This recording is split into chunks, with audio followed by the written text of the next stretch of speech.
So that was back in, what year would that be? This would be 98, 99. So this is still fairly recent. Well, yes, it's 5, 6 years. 5 or 6 years. And in that time we've seen SDI really explode in terms of the number of people around the world working on it. Well, thanks to Wilbur. And to yourself. Well, yes, but he's the one who emboldened me, because I was pretty discouraged after that South Africa thing. That took every cent I had and every ounce of energy that I had, and so I was pretty depleted after that. And so he materialized me and he encouraged me, and I owe him a huge debt, as everyone who has any interest in Claire Gray's work really owes Ken Wilbur a big thank you, because of what, in a sense, it's done for us. So that collaboration, working with him, re-energized you and gave you a new sense of what, purpose, direction? Oh yeah, and an opportunity, because he was in a position to quickly begin to impact a lot of people who began to show interest and want to come to the SDI sessions, and so he just worked a miracle for us, and because of that, most people who come to SDI come out of Wilbur. Yeah. I say, I'm here because I read about you and Ken Wilbur. And so that has been the impetus for the whole marketing of SDI, worldwide, I must say, because Wilbur's name is known in multiple languages and multiple cultures. But I also need to say that it's really been a two-way street, because a lot of people tell me that the fact that we give Wilbur feet, that because we're positioned in a very practical grassroots, how to, and because a lot of maturity in the concept and a lot of experiences in the concept, and since we connected to Wilbur, it's like Claire Gray's research, thousands of people, original research from the ground up, and Wilbur reading thousands of documents and books and knowledge in all disciplines, in a sense searching for the patterns here. The fact that these two models and processes gelled, not perfectly because they're different, but enough commonality where it became almost a seamless kind of body of knowledge. And I think that's part of the appeal, and so a lot of people developed a great appreciation for Wilbur's work when they could see that through the lenses of spiral dynamics. Because from that research base then, and especially the applications, practical applications, made Ken less idealistic, less theoretical in his work. And so the combination of the two, I think, has produced an interesting, usable, viable body of knowledge that I think will last a long time. I certainly agree with that. If I think back to the way futures looked 2 or 3 decades ago, it was all about studying trends and processes in the external world.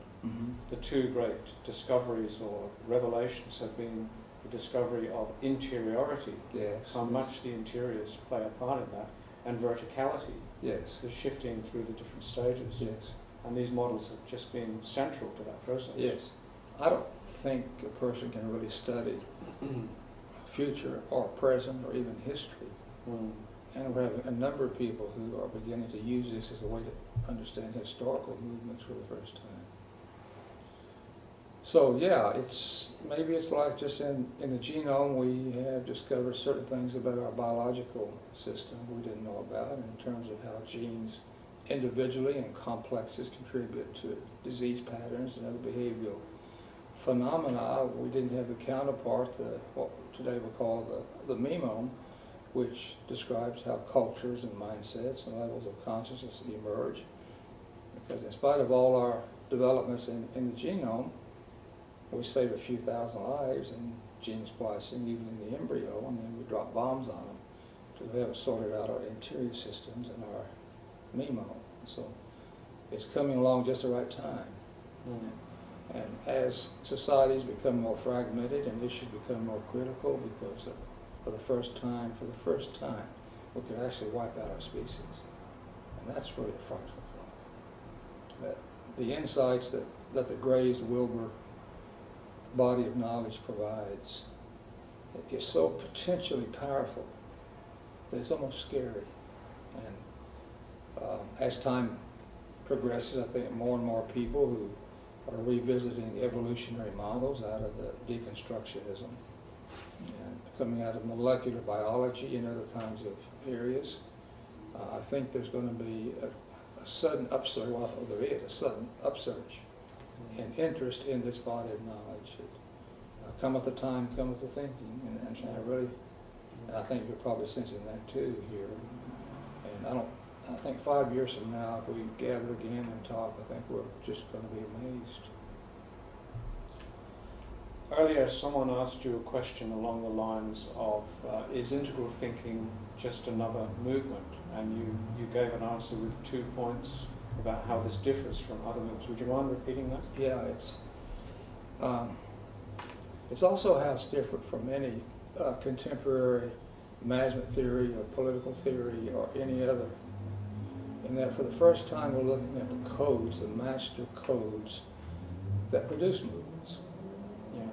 Now that's different. That's a meta shift. I used to teach movements, political, economic movements in graduate school. Why different movements seem to come out of different systems at different times. By understanding this body of knowledge, then we can begin to place movements within the various ranges on the spiral. So it's the first time that we've been able to get to the codes in the same way that the genome gets to the codes. Our thinking, what we call MIMOM, also gets to the evolutionary codes. And that is the first time we've had that. And then second, because we produce scaffoldings, we can identify different kinds of movements on our spiral. So we provide a synthesis of why different movements are generated. Now that becomes important today as we look at 6 billion people, and with the ability to scan and anticipate when forces are colliding that will generate different kinds of movements. We can see them in the embryo. We can even see them before they display themselves. And just like we have immense amount of power genetically through gene splicing, we have an immense amount of power today in meme splicing. That's why, as I mentioned, we're setting up this Copenhagen Center for Global Emergence on May 12th to begin to find a global group that's interested in global scanning to see what we see and in the interior systems and the collisions in the making. Because it's clear today we're so interdependent and different people can access weaponry of various kinds. Therefore, we don't have the protection of time or geography of our oceans. And it's clear that different kind of warfare is going to occur, as we learned on September 11. So it's more like we have social viruses than bacteria that we can locate with antibiotics, and these viruses spread through the body politic. Which means that for the first time, we have to find ways to keep the whole human system healthy with strong immune systems. I'm speaking metaphorically now, immune systems, to the kinds of soldiers of fortune, warlords, and holy warriors that in the past have created the kind of turbulence that we've seen in the history of Europe through the 100 Years' War and all the attacks of the Germans on the French and involvement of the English and all that's going on in the struggle of Europeans to emerge out of their tribal empires. And it's simply that the so-called third world today that's poised at the same place Europeans were centuries ago. There's the planet Earth and our interwoven population and our high technology weapons. It's one thing when the bows and arrows and even the long bows of English or early gunpowder, that's one thing. But today, when we have elements moving through the same kind of turbulence that Europeans did, but with weapons that are much more lethal and treacherous and can spread over the entire species, it means that we've got to learn different ways to handle human emergence than what we've done in the past. And to me, that's the whole context of terrorism. It's not about Islam. It's not even about first, second, third world per se. It's about large groupings of people arrested in their development mimetically, trapped in archaic tribal kingdoms on the sand, accessing through advanced technology the knowledge of the better world for them. And so raising expectations like helium-filled balloons trapped against the ceiling. And that humiliation and that excess energy explodes and searches for scapegoats of various kinds. So that really, to us, is the evidence of the kind of terrorism that we're seeing. And it's just unfortunate that our decision makers lacked this kind of insight, so that on September the 12th, they will say, hold it now. It's easy for us, obviously, to knee-jerk and respond dropping bombs, because that typically is what we have military for, and that is fully understandable that would occur, without also saying, but maybe we ought at the same time to carefully look at what are the breeding grounds for this thing. And if we know what the breeding grounds are, we need to drain the swamps to get rid of the mosquitoes. Otherwise, if we simply try to kill X number of mosquitoes, but the swamps are still there, then they'll continue to proliferate, and we may even spread the violence. I'm not trying to fault anybody, because I believe national leaders are doing the very best that they know how to do. But it's just that we have reached that stage where the complexity of our problems and our threats are greater than the complexity of our solutions. And so we're searching for something different. So you're able to come at these complex situations not through the common everyday surface descriptors, but through what you call mimetic structures. Yeah. These are the deep codes, and it's these deeper codes that, when they hit the surface, produce these relief maps, peaks and valleys, and complex thinking that we know is like in Afghanistan with the warlords and the tribes, and so a nation is not a plane of equality of people's capacities. Some nations, like Botswana, were tribes that became a nation, and so they are different from a European design country that has competing tribes in them, one with greater complexity than the other that has that kind of profile. So this inability on the part of all of us to move out of the stereotypes about a nation and see the underlying dynamics of decision making and priorities, and realizing that it's these contours that generate the surface level behaviors.